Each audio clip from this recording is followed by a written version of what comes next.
guys, ayan.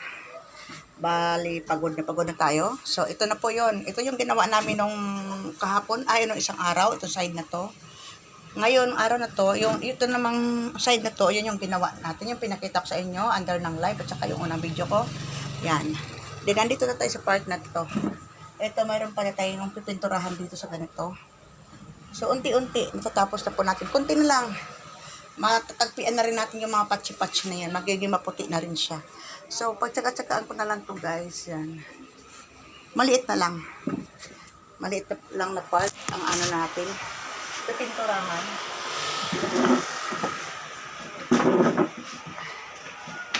So, ayan po. Tsaga lang talaga. Para sa kagustuhan natin medyo maging maliwanag naman ng kunti sa ating mata ang ating tutulugan guys. Yan.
Ayan po, tuloy-tuloy lang ating paggawa.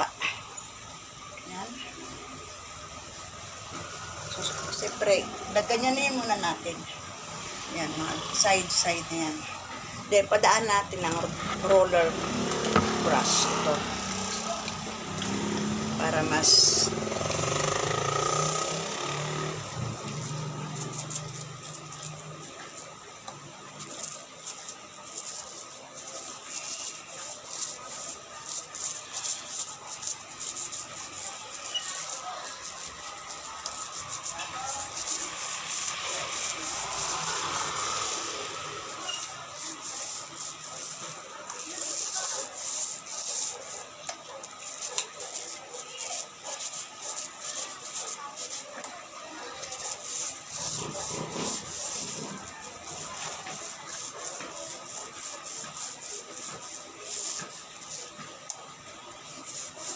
ito din.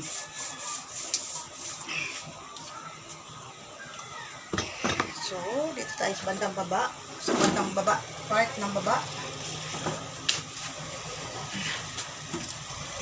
Tanggalin muna natin ito. Ang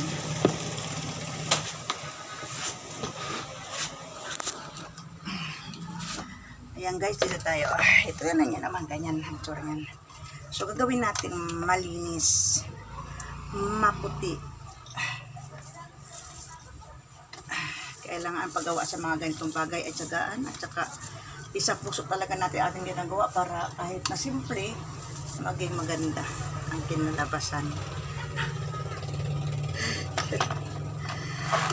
Ayan. Nakatipid ako ngayon ng, magkano ba ang isang pintor ngayon? Nakatipid ako, di ba? Ako na lang ang gagawa.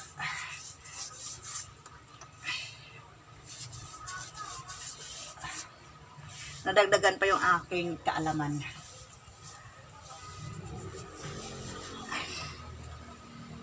Ayan. Ayan. Yung mga kanto-kanto na ganito. Ay! Yung mga kanto-kanto na ganyan.